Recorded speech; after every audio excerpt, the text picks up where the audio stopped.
Okay, welcome everybody. Today's lesson is just learning about different styles of backswings, different body types. Basically showing you that um, about any type of swing can work, any type of backswing can work, and there's a lot of different downswings that can work as well. One of the big things that I think that most of the players that come to us from the online programs or even to the even to just to the range with us or to the golf course is that they find that they've either had lessons with other coaches, which most have had a lot of lessons with other coaches, and it also that they've been on research of their own. And with that being said, they have really worked on their backswings. That's kind of the main thing, like so away from the ball, anything going when this club starts back this way, this direction, and so forth. And so I've got Tiger Woods when he was at his best. I believe this was around 2000, but it was at the British Open, and this was his best swing that I've got on video. It's the best swing, one of the best swings I've ever seen him make, period. And this is when he won 4 majors in a row. But with that being said, I just wanted to take a few looks of not just Tiger Woods' swing. I wanted to show you kind of what we do and kind of the model we base and so forth, where we come from, and then show you just a lot of different ways to do it because your body type, I'm not built like Tiger. You're not built like Tiger probably, and most people don't move like Tiger. But there are some basics that we talk about within our program that you'll see as far as even form is concerned versus even just timing that you'll see with what he's doing here. Even if you take into our stage 2, if you go to where we talk about rooting, how to root into the toes and the amount of knee flex and the spine and some of these things, those are some of the things you would see Tiger doing here.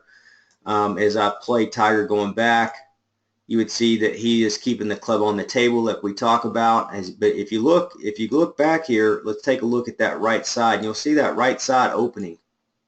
So his whole right side's opening. And then from here, what you would see also is as soon as he gets off the table, this is where we talk about the right side bend. His left hasn't done anything. The left arm has stayed in the exact same position. And that's why it's so important to just do the right wrist only, right side bend. And there's our 10-yard shot. So if you can see here, you see where the club is relative to the hand. So if he was to come back through the ball, that's a 10-yard shot, okay? We're going to go another frame, and you can see he's not cocking the wrist. All that is happening now is he's connecting the whole body and the club together, and he's just rotating the club up. I shouldn't say rotating. He's rotating his right side, but the club's working up towards his right shoulder that we talk about. Like the lifeline of the right hand is moving towards the seam of that shirt, which would look like, remember, the seam of the shirt is right here. So that's the angle that's working on. But he's turning his right side at the same time, and that's very important. And most people, you just lift their arms when they try to do this, or when they try to turn the right side, they just twist it and roll, and then they would roll out this arm. They would roll that arm this way, and which is a no-go, as we know. So as we progress forward, I went a little too far there. Whoops. We're going to come back a little bit. So this is our basic 10, 15-yard shot here. We've got a 20-yard shot in here, 25. And these are just guesstimations without putting a lot of acceleration, which you don't need to do from here. You can just see how the club, so if he was training, let's say he's hit 10 balls in each area, then he's at this point, and he's at, 30, 35-yard shot. Another frame, he's at that 40, 45-yard shot. So he's got distance control on any of these. But he hasn't cocked the wrist back. He hasn't vertically cocked those wrists back towards his shoulder. He's just allowing that side bend, the natural side bend that he created, work up. So now he's got the right lifeline on the seam of the shirt like we talk about. He comes down the seam of the shirt. So this is really like, if anybody wants to know what the model swing, and it covers everything that we talk about. So even as far as, the 3 central planes that we talk about, if you talk about we draw this line. Whoops. We draw this line here right on the seam of the shirt. Now it's going to change because he's going to be rotating, but that's the line, that's the angle. And then as he starts halfway down, let's take a look at that. Right about there. So halfway down is the second plane we talk about, that downswing plane. Now, you don't have to be on this to play great golf, but it's just showing you what the really elite ones do. And then here's the baseline. So if we took the baseline relative to, we're going to take the right in the center of the hands here where the grip meets, and you can see this, the club head is just slightly behind that. But if you look at the angle of the side of the shaft, even if you look here, the angle, that's what we talk about, the angle of the side of the shaft. If that club head was more up and down, it would be rolled open too much. If the club head was rotated in this manner, anything that's the club head would be rotated this way would be open. Anything that this club head would be rotated this way towards the ball would be closed. And it's not. It's literally perfect. And so, you know, this was, like I said, it's if you want a model swing to work off of, here you got one right here, and you can see of everything that we've been working on. Now, is it to swing like Tiger Woods? Absolutely not. There's going to be, I'm going to show you a lot of different ways, and there's a lot of compensations that can work, and that's all about playing great golf. It's not about trying to look like this right here, because you're physically not going to be able to look like that.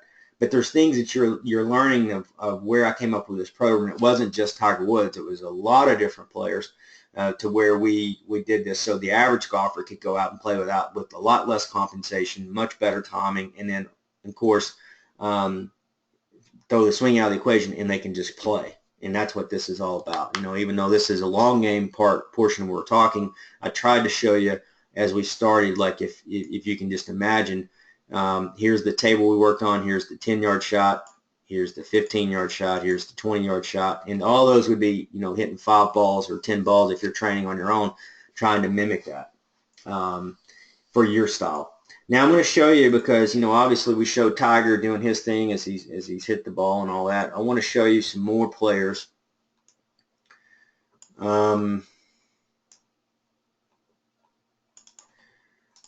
We'll take a look at David Toms here, and it's more kind of the same iron. You can see it's a little more rounded posture, which is a way to do it, more Kenny Perry style, a little more up and down in this way, then it turtles over in the back. That's what most people naturally set up as. It's still not bad posture, but it's not like, I mean, that's not like, nobody that's in the fitness industry would tell you, or the biomechanics industry would tell you that's great posture with that roll in the spine. But it also, my job is to look at some of that, because I do have a background in that, but it's also to say, well, when you're somebody say that they don't have good posture, I'm going to tell you, I've played golf my entire life. That does not mean they can't play. I'll never, there's very few things that you'll see me where I say that they can't play because of a certain move. And and this would be, David Toms would be one of those players. And there's a lot of different ones. There's the ones that can stand more vertical. There's ones that can have great posture and don't hit it as good. There's just a lot of different ways. But this is kind of what works for him, so he kind of stayed with it his whole career. If you look here again, you'd see the right side bend of the wrist. A little different, a little more outside on the takeaway. So if you watch a little bit out off the table, not much, just a little bit. And here's the right side bend. Same thing, goes up. It's a little bit different, goes towards the right lifeline. Now, there's players that don't do that. There's players that go flatter. And as you see when he starts down, here's the seam of the shirt we talk about. And when I say the seam of the shirt, you know, there's videos on that. But you'd see it matches that seam of the shirt on that first plane starting down out of transition. Here's halfway down. That's a little bit different here. He's a little bit shallower, just a hair, but that's, I mean, it's not far. I mean, it's maybe a degree or two under that. And then if you watch as he gets to the baseline, now it's about right there. These are hard to capture because the club's moving pretty quickly. But if you look here, it's the same thing, slightly behind. And those are those 3 planes that we talk about. Now, you're not trying to, in your mind, train for these planes. You better be respectful for them, of them. And if your club is moving outside of that, or you know, way inside of that, you need to be certainly mindful of it if your ball striking is off a little bit. And you can certainly change some of those with the short game progressions that we talk about from the 5 and 10 yard scale. And you can see that this club just naturally delivers and good things happen. So, and like I said, there's players that play under plane. There's players that play over plane a little bit. Very small, you know, we're not talking big amounts. So let's take a look at a couple different looking backswings. So this is Colin Montgomery. We'll take Colin. You can see it's a little bit different move. Kind of goes up, stands it up a little bit, and then here's the right wrist starting to side bend a little bit. Just a different way of doing it. There's your baseline. You can see all the planes, another high-level ball striker. One of the things Colin does so well, though, even this younger Colin, is that he keeps, it looks like the face is almost attached to the ball right here. The cleanliness of the face rotation, it's fantastic. It's just, but you know, you see there's a different way of doing it. You know, when he takes it back, it's kind of the right hand's a little under roll, turns it down, and then all of a sudden his body starts to turn. It's a little bit late with the turn, and all of a sudden he bends that right wrist to where you're supposed to do it, and that allows for a better delivery, and he's got his own way. And he's got, one of the things about Colin's swing is he's just got really good flow in the swing. Like, you forget that the forms and all that stuff and everything else, and he's just the flow of his swing. And if everybody could copy that, you know, the transition time smooth and the way he starts down, everything, there's no blocks in his swing. He has 0 blocks in his swing. Now he has some awkward things in the way he turns. He has some awkward things and some of the other stuff that he does. But as far as just overall flow of the swing, I don't know if there's ever been anybody in the history of the game that was better with overall flow. I would put Payne Stewart and like Fred Couples. And when you look at flow, that doesn't mean like even tempo. Tom Watson, beautiful flow. That's a faster tempo, so it gives you something to kind of reference it to. It's not the tempo that I'm talking about. It's just that there's no blockage. There's no muscles that are getting in his way. So he's just free flowing this club right through the ball the whole way through. Even though he's giving up his spine a little bit and there's forms and blah, blah, blah. You're talking about, you know, an extremely high-level ball striker. Davis is kind of fits the model, so we won't look at Davis here. We'll go to somebody else that's kind of a little more.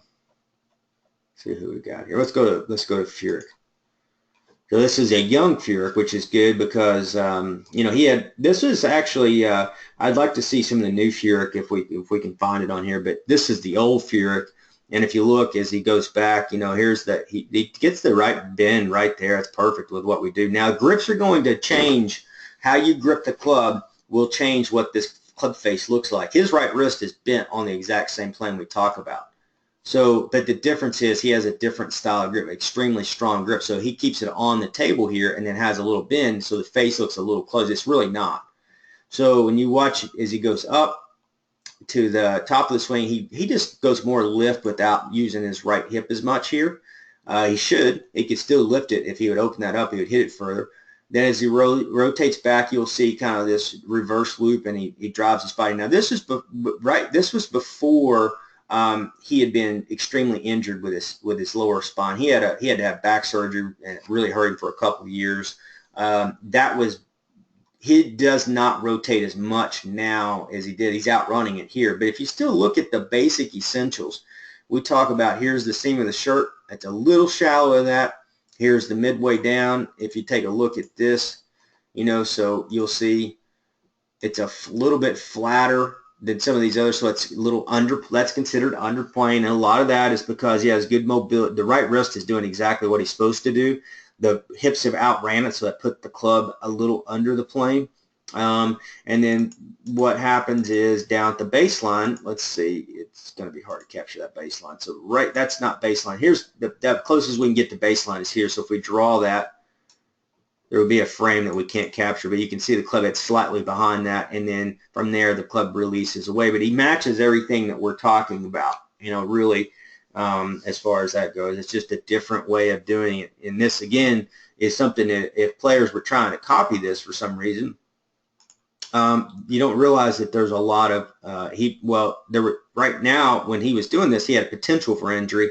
Several years later, he did have a drastic injury, and it's a wonder. The reason why he came back was not because of his golf swing. He came back because of his desire and his passion, which has nothing to do with what we're talking about today.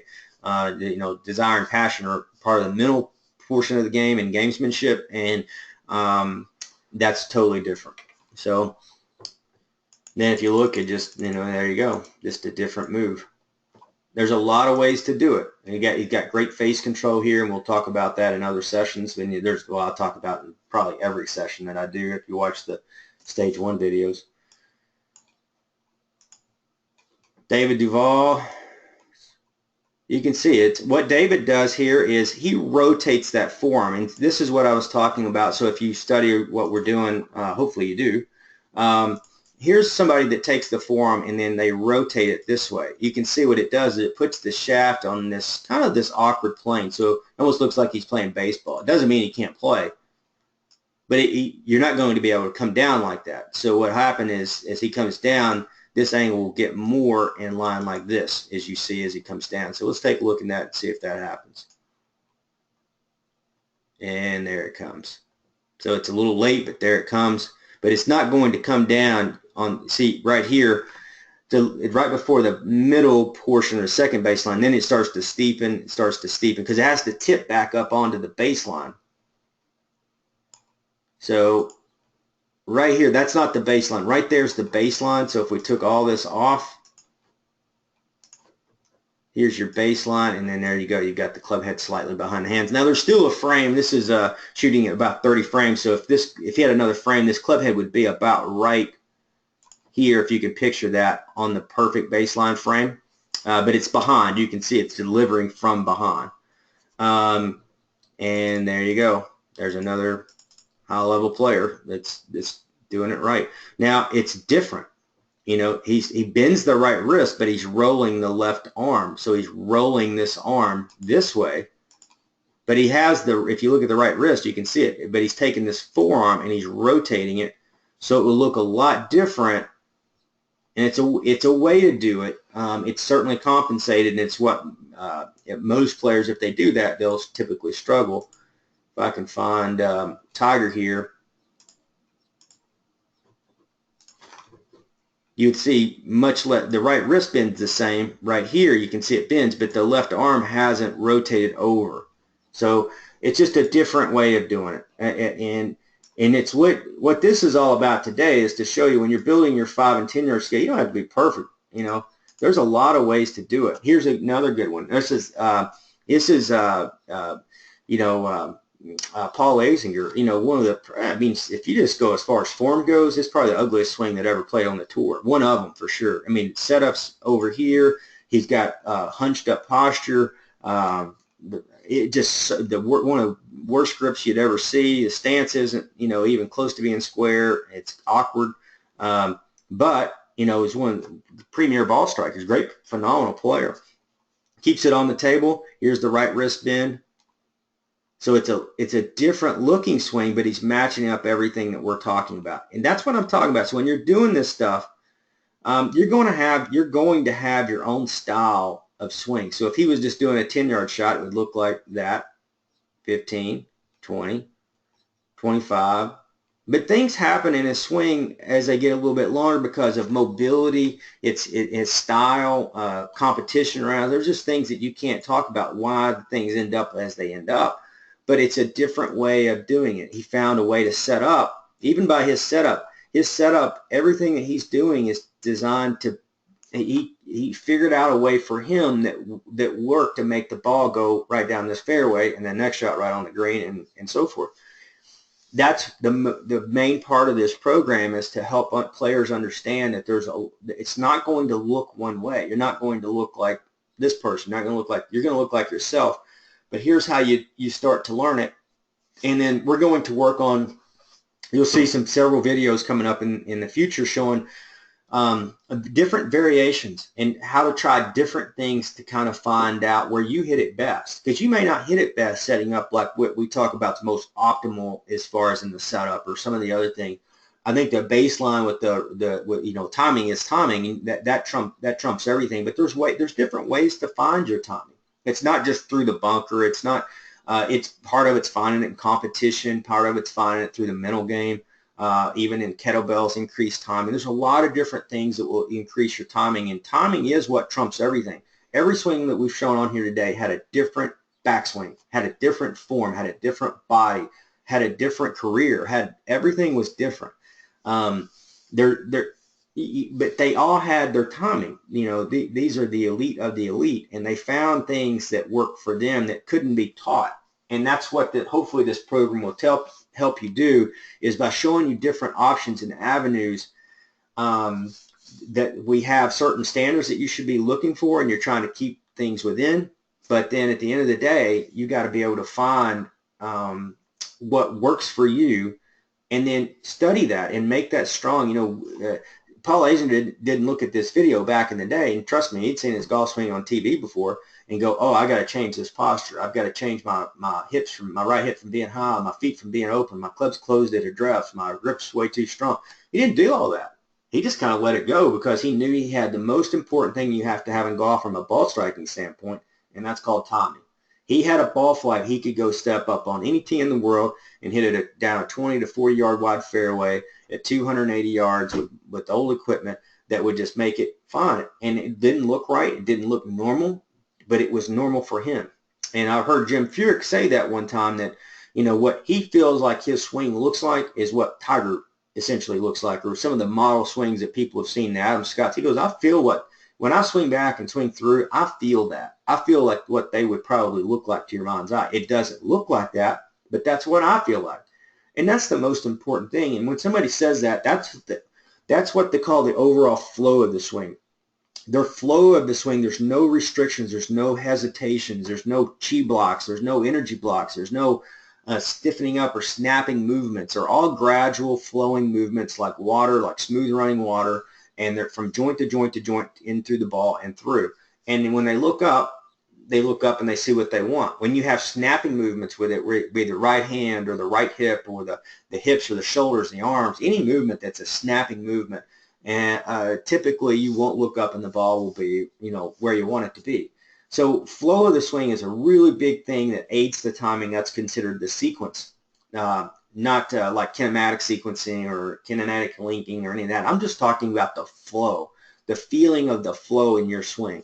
And there's ways to do that. Kettlebell training is a fantastic way to do it, mixed in with Tai Chi. That's the best that I've ever seen as long as I've been on this earth and studied every kind of discipline out there and trained in it.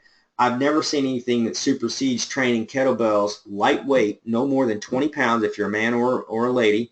It's not about how heavy you do it. It's about activating certain muscles, making them flow together as a whole body, and so forth. And then the Tai Chi, of course, is just kind of its own thing. It's really Tai Chi essentially is mostly like coordination.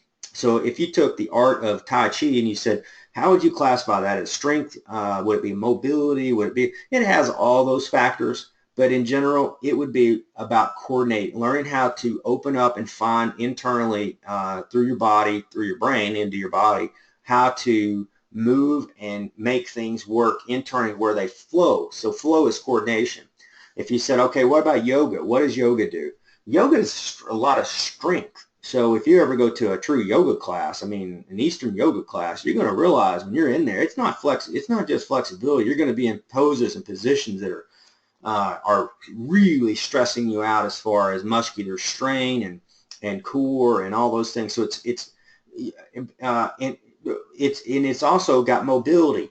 Now, they all work together. So, but yoga is not the best, in my opinion, for teaching people how to strike or build coordination. It's an aid to that. The best for coordination, in my opinion, is nothing as I found, if you do the right Tai Chi, is Tai Chi. Tai Chi really deals with flow and coordination. Now, what can make flow and coordination better? Well, of course, if you have better strength in your joints and you have better mobility in those joints, both together, and you're working on coordination, and then the kettlebells make all that stronger, because kettlebells, the 20-pound kettlebell will add not only strength, it will strengthen all that structure, but it connects that. And so you have, if you can picture this, you're trying to create your body from a body standpoint, you're trying to create a body that is strong physically, that is very endurable, and then it's also mobile. And then you have to take that doesn't just cut, that's not where it stops, I can assure you. Then you've got, so that could be considered into the yoga department. Then you go into the Tai Chi, which is just true coordination. Then if you go to kettlebells, you're dealing with kind of all three of those at one time. If I had to pick which one would I do, it's hard to say. Kettlebells and Tai Chi are at the top of my list because they'll give you plenty that you need. You don't need any more than what they'll give you. But yoga can go in there and and get some of the other spots that the Tai Chi will miss as far as flexibility and strength. And same thing with the kettlebells. It can go directly into some of the areas with the spine, into the direct joints, and if you're training correctly, and it will get those areas. So without getting too technical, that's the reason why we talk about those three things. If you only had two and you mix them together, I would be doing kettlebells and I would be doing Tai Chi, so you can get that overall flow and coordination. Anybody that trains in those two, the first time they do it, their swing feels silkier. It feels better. When it feels silkier, that's the word that you hear most. I feel more fluid, more silky. Those are the same exact things. I feel like I have more flow, same exact thing. That means that you're going to hit it better. There's no doubt about it. When you start lifting too heavy of weights and you start putting too much stress on the structure, what happens is there creates blocks, and you won't have that flow. And that's why we found that 20-pound kettlebell, and of course Tai Chi, you don't use weights. You really just using your own body weight, and you create it internally. That's the reason why this tends to work really well. Now you can lift different. Now it's going on to kind of getting off topic, but going on to a different level. There's periodizational training with every athlete, even golfers have, and so you have 4 phases throughout the year, and golf's a little bit different because they don't have as long an off season on the tour. But a golfer that lives in a season where you're not training for 3 months, yeah, you can go do CrossFit or something like that for 3 or 4 months. Really get your strength and your your strength and your core strength up, and your overall body strength and your flexibility up, and then you start to transfer that into what we call maintenance through spring and through the summer and so forth, where you'd be using a lightweight kettlebell, some TRX, some body weight, some Tai Chi, some yoga, and you're just doing 10, 15, 20-minute workouts on game day, or you can go up to sometimes 30 minutes to an hour if you're not stressing the system too much. So it can go into a lot of different things, and if you need help with any of that, we offer that service, and all you have to do is you don't have to sign up for the live training. You just have to call me and tell me you want to train, and I'll show you how to do some of these things individually based, because it's hard to do it from a mass standpoint like we can do with this stuff. This stuff you can, because you're dealing with energy and you're dealing with training people on like the process and not so much about the technique. We have our techniques, but the process will trump the techniques, how you train with your sandwich, what you're doing instead, your mind and your body, how they're working together or not, and so forth. So anyway, I just wanted to show you some swings today. We're going to go ahead and wrap it up here today. But just showing you there's a lot of different ways to do it. And if you're really getting close with your techniques, you're studying your videos, if this is all worthless, if you're just looking at this and you're trying to apply it in your short game or whatever, and you're not studying your videos, I don't think you have much of a chance unless you're super talented. It'll work then. But most people aren't. So you have to I would assume that you're not. Even if you think you are, just assume that you're not. So you need to study your videos and study yourself and see some of the things that you're doing that you need to make a certain way and change it to fit and work within what we're trying to do. And just like, I don't know however many are in the webinar program, but it seems like it's batting like 1,000% as far as success, which is very hard to do. And it's because people are studying their videos, they're going out and changing it, and that's what it's all about. And then you have to know your swing. Not just know your swing. You have to know your swing. You have to know your putting game. You have to know your short game. You have to know your golf game.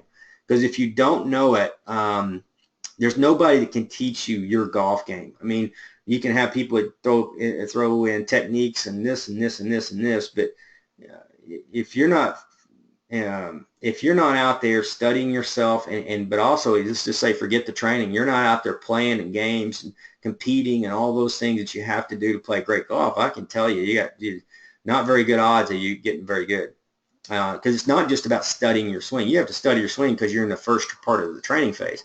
Then you have to convert it, because you may have it. I've seen players that have it. They've got the swing, and they've got their short games, and their technical parts are really well. They're not playing. They're playing. You guys are went from 95 to 80, but they can't get to the low 70s, and you can't just force that over time either. But there's things that they can do through playing and competition matches and skills challenges that have nothing to do with technique to get them there. But the first step, everybody should give themselves 4 months of just really studying their swing, get to know themselves from a technical aspect, so they can start to correct and get familiar with adjustments and seeing themselves adjust. Because if you're not adjusting, you don't see adjustments in your swing, you don't see things changing, that means that they're not. That means that it's all fluff. So it's very important that you see yourself changing, that you see visual changes that within what we're trying to do, and then you'll find the sweet spot or the slot for your own swing in your game. And when you do, that's when you start to get away from all this technical stuff. You've already got your videos. You can just go back to them anytime you need them now. You have a reference. And you can start to work in the mental portion of the game and the skills challenges and the competition aspects that will help you kind of get completely away from that monkey mind and the training and all that into as a gamer. Because the ultimate goal is not to be to know the golf swing or know a golf swing or even necessarily know your golf swing. That's part of it, is knowing your golf swing. But the main thing is that you become a gamer and you fulfill where you're trying to go as a player. So anyway, I hope this really helped you today, and look forward to working with you. Thanks for being in our program, and I always look forward to the emails and seeing how everybody's doing. So I'll see you here pretty soon.